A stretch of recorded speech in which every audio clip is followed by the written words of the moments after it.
কোনো এক গ্রামে এক চাষি ছিল, তার নাম হলো রাম। চাষির একদিন ইচ্ছা হলো নদীতে মাছ ধরতে যাবে, তাই সে তাড়াতাড়ি মাঠ থেকে বাড়ি ফিরে এলো।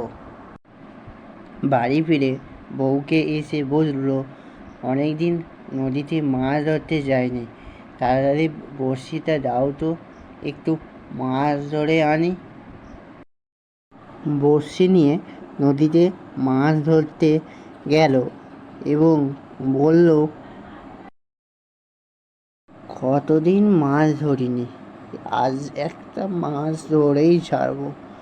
বড় ধরনের মাছ ধরে আজকে গিন্নিকে কষিয়ে রান্না করতে বলবো। একটা বড় দেখে মাছ বড়শিতে ধরা দিল এবং সে ভালো করে ধরে গিন্নির কাছে নিয়ে এলো। গিন্নি গিন্নি, দেখো আজ কি বড় মাছ ধরেছি, এই মাছ থেকে জমিয়ে রান্না করো দেখি, দুজন মিলে আজ খাবো। এই পাটে পৌঁছলাম, আমি আজ মাছ দিয়ে ভাত খাবো, অনেক দিন খাইনি, দেখি হেভি মজা হবে।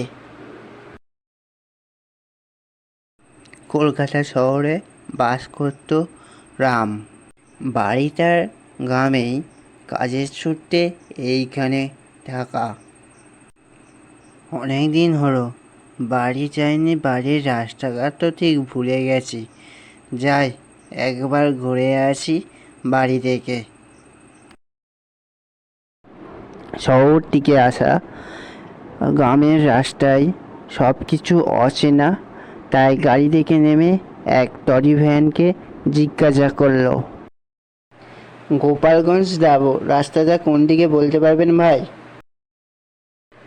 সামনে, এই দিকে চলে যান, সামনেই পাবেন।